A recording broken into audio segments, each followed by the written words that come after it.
믿는 사람들의 무리가 다 한 마음과 한 정신으로 자기 것을 자기 것이라고 말하는 사람이 한 사람도 없이 자기가 가지고 있는 모든 것을 서로 나누어 썼습니다. 사도들은 계속해서 큰 능력으로 주 예수님의 부활을 증언하였습니다. 하나님께서는 모든 사람들에게 더 많은 은혜를 베푸셨습니다. 그들 중에 부족한 것이 있는 사람은 한 사람도 없었습니다.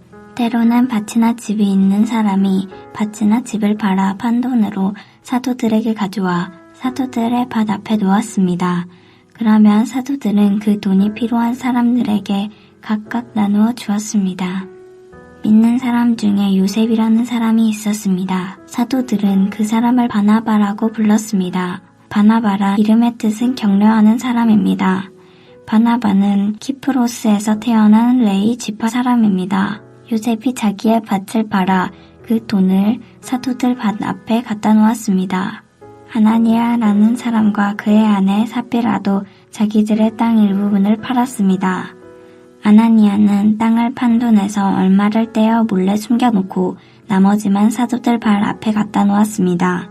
그의 아내도 이런 내막을 다 알고 있었습니다. 그때 베드로가 말했습니다. 아나니아여, 어찌하여 사탄이 그대의 마음에 가득하여 성령을 속이고 땅을 팔아 받은 돈 가운데에 얼마를 떼어 놓았소? 그 땅은 팔기 전에도 그대의 것이었고 판 뒤에도 그 돈을 그대 마음대로 할 수 있었소. 그런데 어찌하여 성령을 속일 마음을 먹었소? 그대는 사람을 속인 것이 아니라 하나님을 속인 것이오. 아나니아는 이 말을 듣자마자 쓰러져 죽었습니다. 이 소식을 들은 모든 사람들은 몹시 두려워했습니다.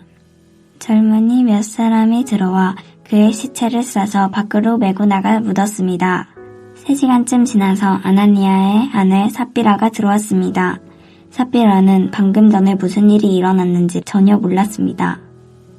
베드로가 삽비라에게 물어보았습니다. 그대와 그대의 남편 아나니아가 땅을 팔아서 받은 돈이 이것뿐이요? 삽비라는 예, 그것뿐입니다. 라고 대답했습니다. 베드로가 다시 말했습니다. 어찌하여 그대와 그대의 남편은 서로 짜고 주님의 성령을 시험할 수 있단 말이오. 보시오, 그대의 남편을 장사 지내고 온 사람들이 문 앞에 있으니 그들이 그대를 메고 나갈 것이오. 그 말이 끝나자마자 삽비라는 베드로 앞에 쓰러져 죽었습니다. 그 순간 젊은이들이 들어와 삽비라가 죽은 것을 보고 그녀를 밖으로 메고 나가 남편 곁에 묻었습니다. 온 교회와 이 일을 들은 모든 사람이 큰 두려움에 사로잡혔습니다.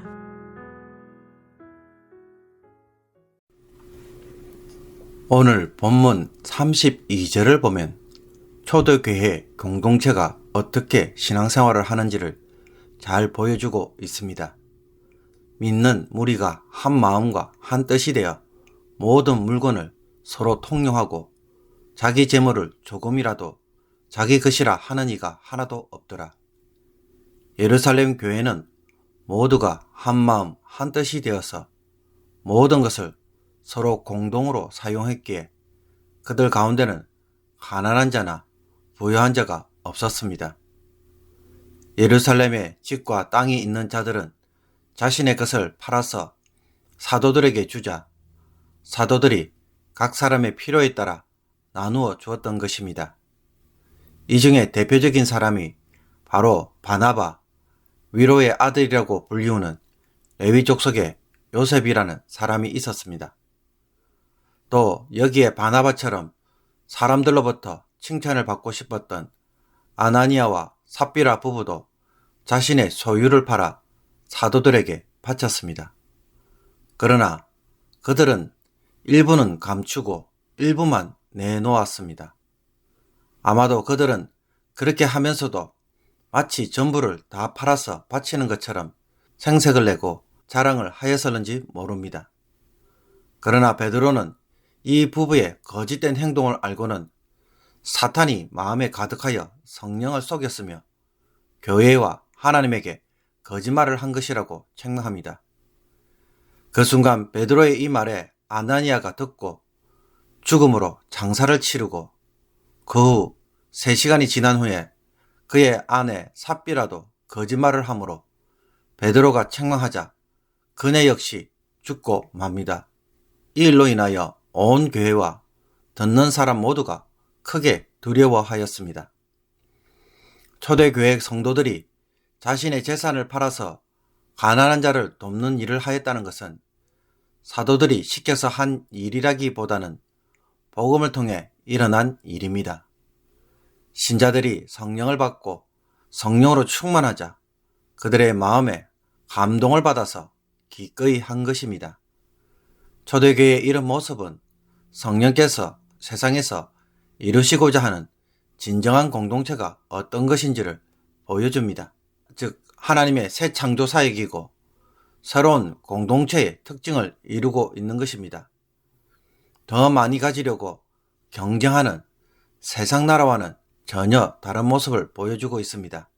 자발적으로 소유를 나눔으로 가난한 사람이 없는 공동체를 만드는 것은 이 세상이 가장 간절히 바라는 것이지만 실제로는 이룰 수 없는 모습입니다.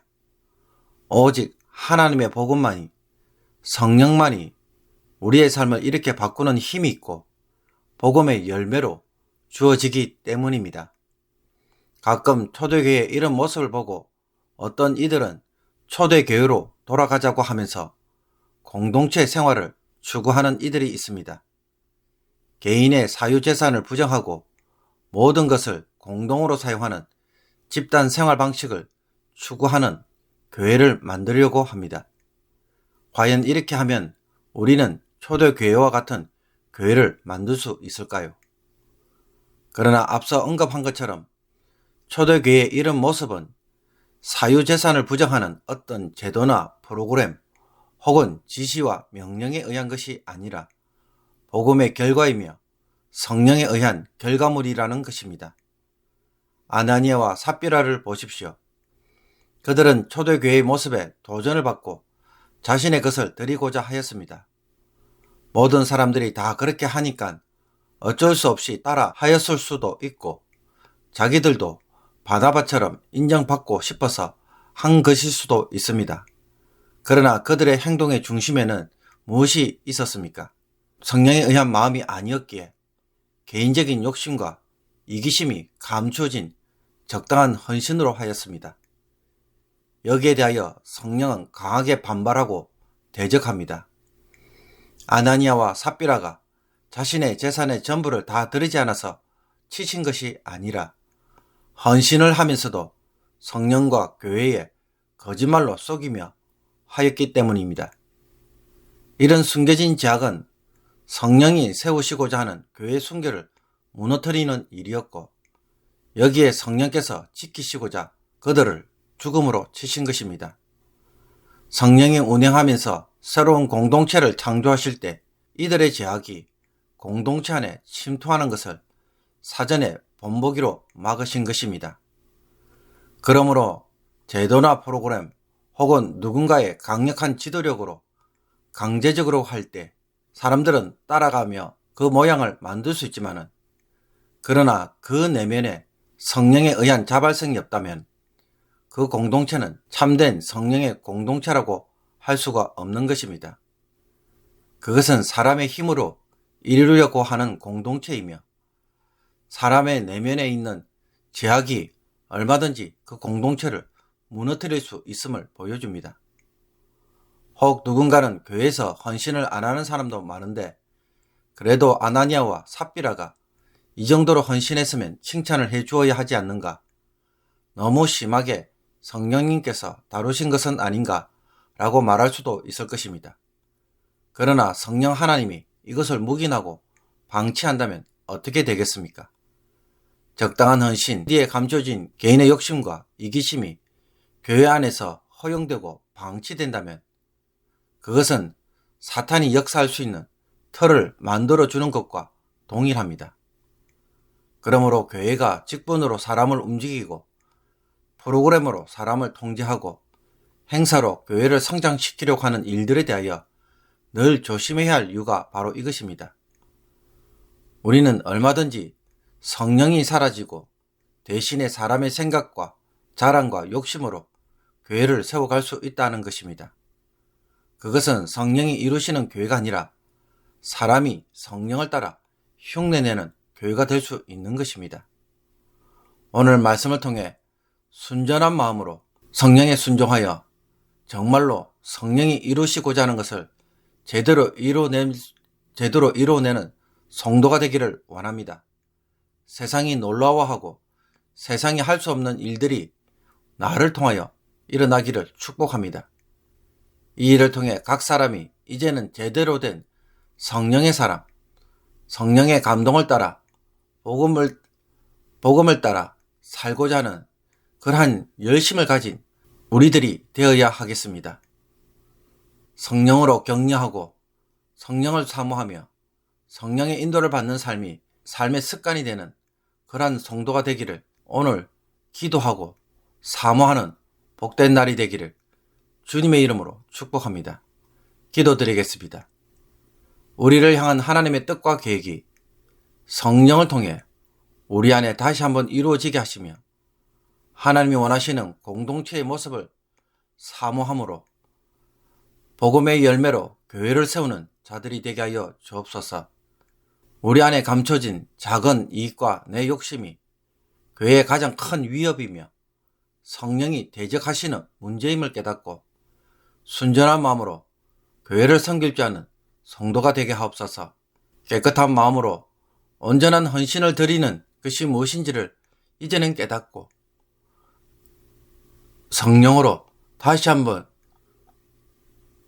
헌신하는 주의 종들이 되게 하여 주시옵소서. 그래서 잃어버렸던 성령의 역사를 다시 한번 우리 안에 회복할 수 있는 주의 종들이 되게 하옵소서. 예수 그리스도의 이름으로 기도하옵나이다. 아멘.